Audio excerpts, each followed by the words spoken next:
Hello student, कल हमने वर्तमान फलन ह्रासमान फलन के बारे में पढ़ा। सिर्फ जो व्यापक बात होती है उसी के बारे में पढ़ा कि वर्तमान फलन कौन सा होता है। यदि किसी फलन में x का मान हम रखते हैं और x का मान बढ़ते क्रम में रखते हैं तो y का मान भी बढ़ते क्रम में आना चाहिए। यदि x का मान बढ़ते क्रम में रखते हैं तो y का मान घटते क्रम में आता है तो वो ह्रासमान होगा। दूसरी बात, कल बात आई थी एक वर्धमान एक निरंतर वर्धमान। तो देखो वर्धमान में ये लिखाया था आपको x1 बड़ा है x2 से तो fx1 बड़ा होना चाहिए fx2 से, और निरंतर में ये लिखाया था कि x1 बड़ा है x2 से तो fx1 बड़ा है इक्वल है fx2 से। तो बेटा इसमें ये जो इक्वल का संकेत है ये इसमें आएगा। एग्जाम्पल भी मैंने आपको दिया था ग्राफ के द्वारा इसका कि कोई इस प्रकार से चल रहा है, फिर स्थिर रहेगा, फिर ऊपर चलेगा, तो ये वर्धमान है और ये निरंतर वर्धमान है। ठीक है, ऐसा ही ह्रासमान में आपको लिखवाया था। तो जो ह्रासमान है उसमें इक्वल का चिन्ह आएगा और जो निरंतर ह्रासमान है उसमें इक्वल का चिन्ह नहीं आएगा। देखो ये बात तो है आपकी सामान्य बात कि भाई हम वर्धमान ह्रासमान किसे कहते हैं। ठीक है, अब अवकलन के द्वारा मेन जो बात है अवकलन के द्वारा वर्धमान तथा ह्रासमान बताना अवकलन के द्वारा।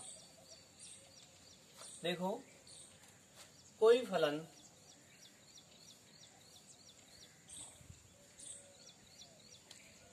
f(x) अंतराल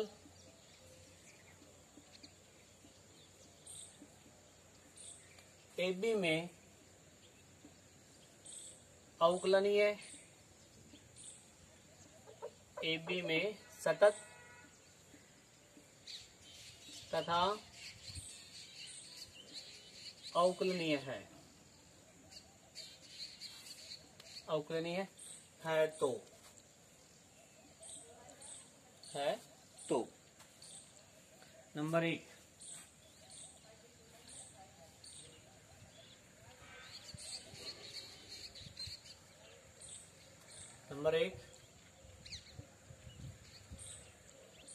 फलन f(x)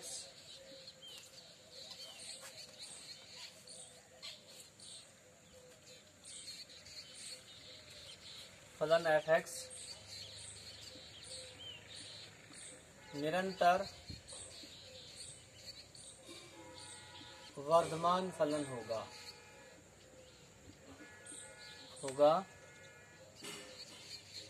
AB अंतराल में। कब? जो फलन है उसका अवकलन ज्ञात करें और उसका अवकलन 0 से बड़ा है इस अंतराल में, यानी उसका अवकलन ज्ञात किया, इस अंतराल का कोई भी मान इसमें रखेंगे 0 से बड़ा आना चाहिए, यानी x बिलोंग है। ठीक है, बिल्कुल सिंपल है। नंबर 2 फलन f(x)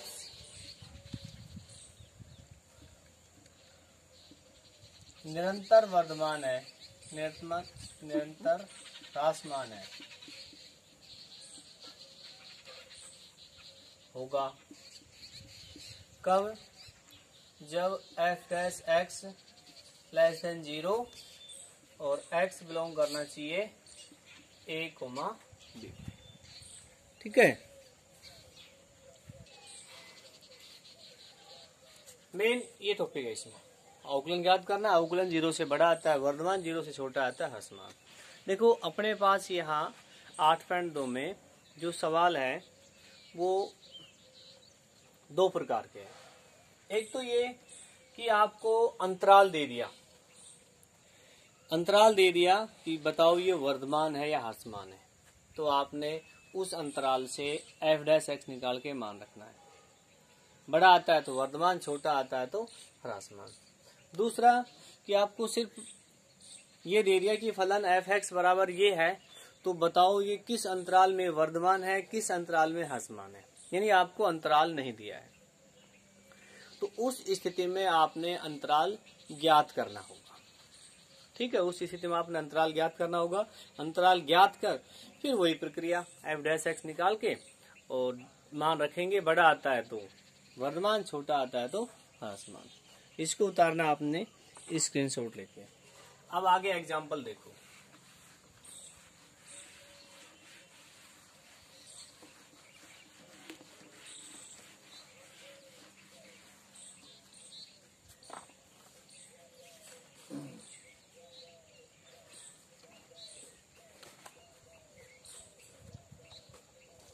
देखो एग्जाम्पल आपको दिया है,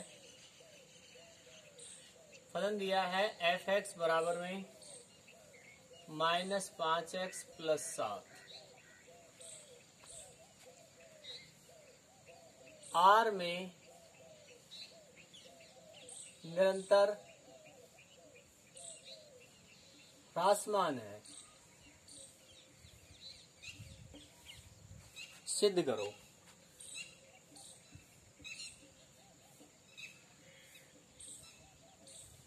तो जिसमें ह्रासमान होगा उसमें f डैश x 0 से क्या आना चाहिए, छोटा।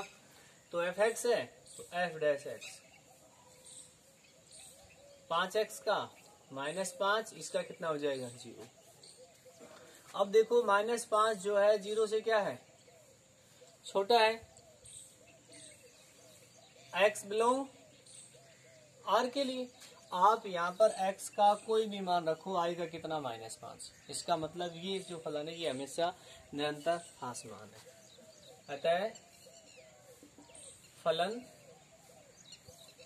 निरंतर ह्रासमान है, निरंतर ह्रासमान फलन है।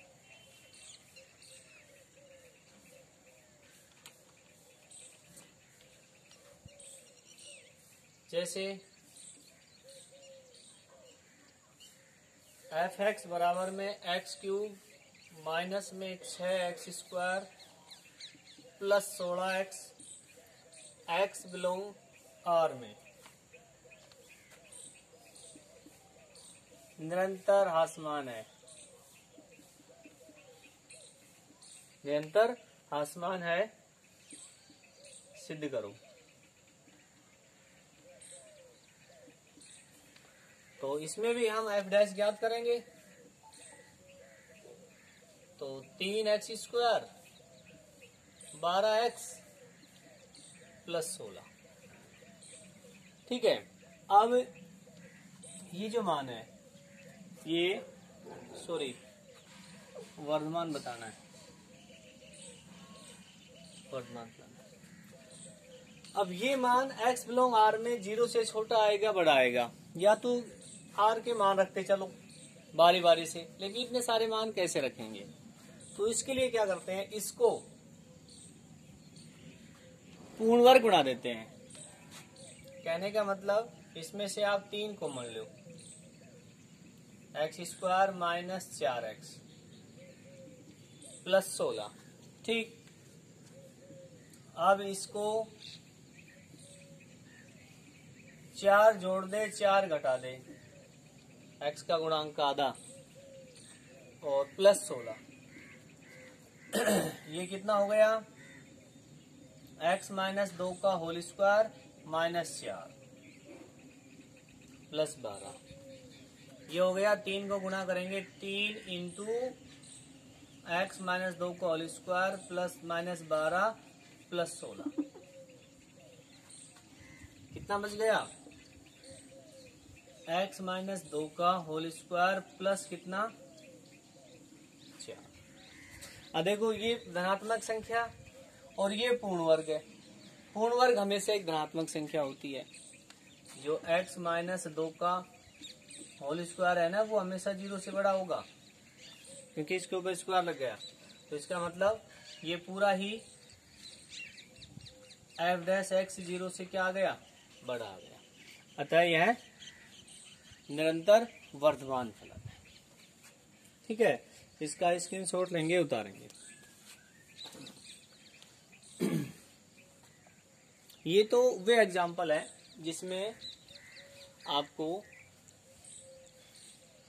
अंतराल दिया है, जैसे इसमें r दिया है, इसमें भी क्या दिया है, r दिया है। ठीक है, अब वे सवाल जिसमें अंतराल आपको नहीं दिया गया हो, अंतराल आपने निकालना पड़ेगा पहले। तो पहले इसका स्क्रीनशॉट लेके उतारेंगे।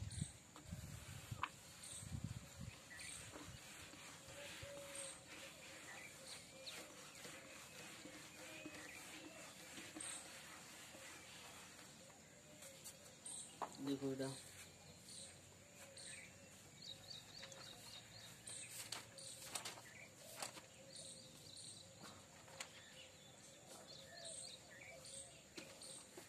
देखो पहला एग्जाम्पल है,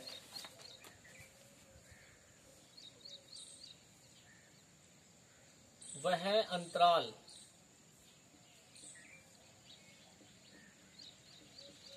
ज्ञात कीजिए,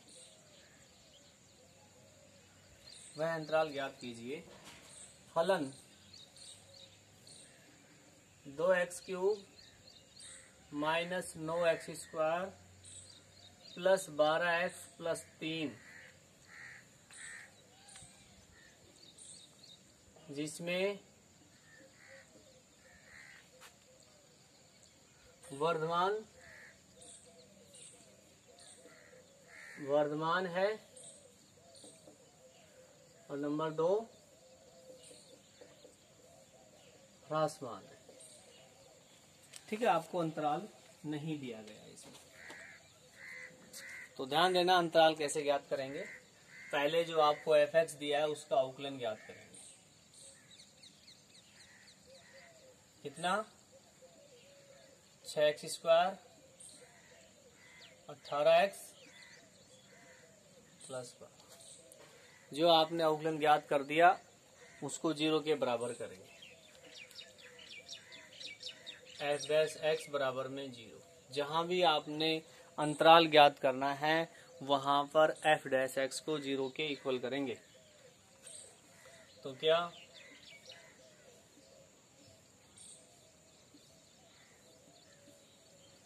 जीरो, 6 का भाग जा रहा है,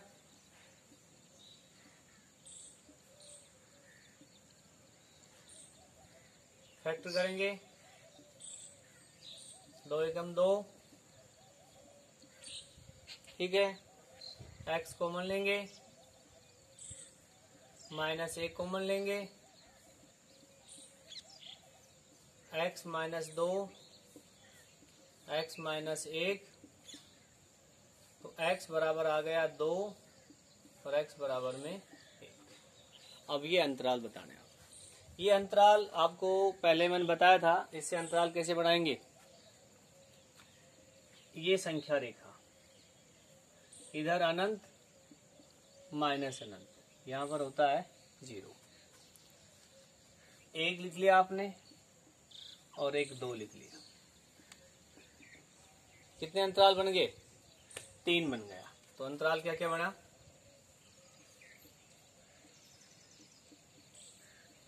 एक तो बना माइनस अनंत से 1, माइनस अनंत से 1, 1 1 से 2, 1 2 से 3 अंतराल बनेंगे। इसकी आवश्यकता नहीं है, ये सिर्फ अंतराल निकालने के लिए आपने देखना है कि जो मान आता है, जैसे 1 और 2 आया तो एक बार तो 1 से छोटा लेना है, एक बार 2 से बड़ा लेना है और एक बार 1 और 2 के बीच में लेना है। तो अब आपने ये बताना है इस अंतराल में वर्धमान है या ह्रासमान है, इसमें क्या है, इसमें क्या है। जिसमें बताना है वो अंतराल लिखते हैं। अंतराल माइनस अनंत 1 में, इसमें से 1 से -1 के बीच में कोई भी एक मान लेंगे आप और f डैश में रखेंगे। इसके बीच में 0 होगा, 1 के बाद 0, -1 -2 तो 0 आपने ले लिया, तो 0 लिखेंगे। यहाँ पर 0, ये भी 0, ये कितना 0 से बड़ा है। अंतराल में वर्तमान फलन है।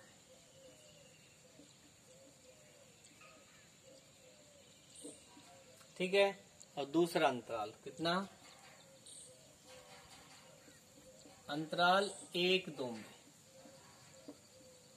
f डैश 1 और 2 के बीच में मान रखेंगे। कितना आएगा 1.5 या 3/2, 1 और 2 के बीच में। तो यहाँ रखो 6, 9/4, 9/4 -18, 3/2 +12। तो ये हो गया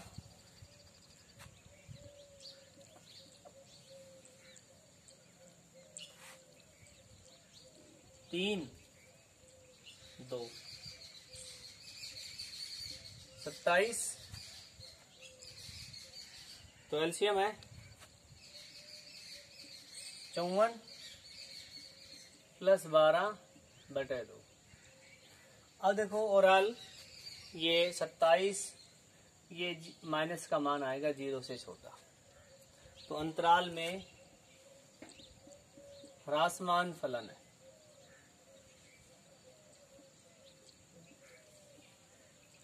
क्या है, ह्रासमान फलन। अब अंतराल कौन सा देखना है आपने, 2 और अनंत में। तो इसमें 2 और अनंत के बीच में कितना आएगा 3, 6 × 9, 18 × 3 + 12, 54 + 12। 0 से क्या आएगा बड़ा, 54 से 54 कट गया, +12। तो अंतराल में क्या है, वर्धमान।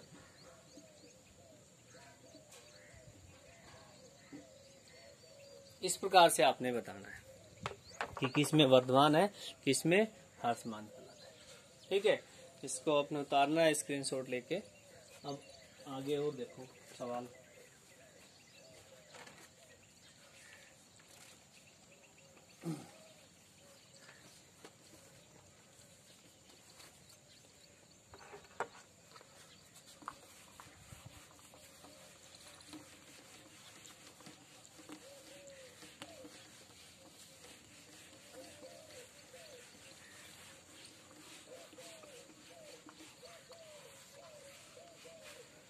देखो बेटा, एग्जाम्पल 10 है।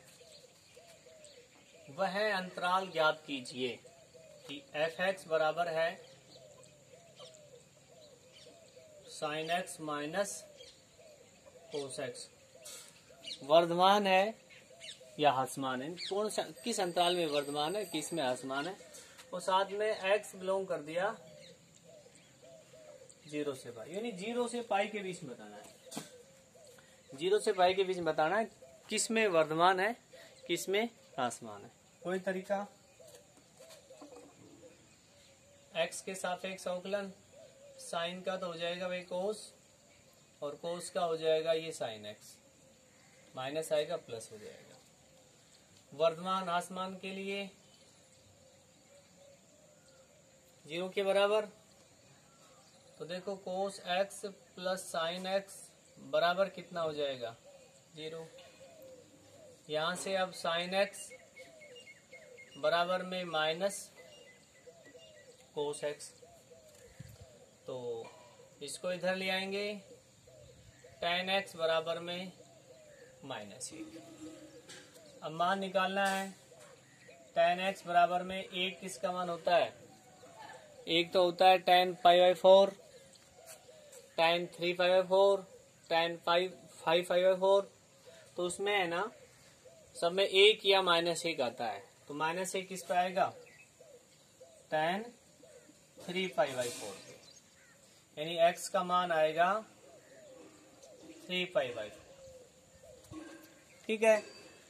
अब आपने अंतराल बनाना है, तो अंतराल में ये संख्या रेखा, अब इस पे अनंत आता है ना, इसमें जो दिया है लास्ट का मान वो रखेंगे, इसमें जो दिया है वो मान रखेंगे। ठीक है। इसके बीच में कितना आता है 3π/4। तो अंतराल क्या बन गया,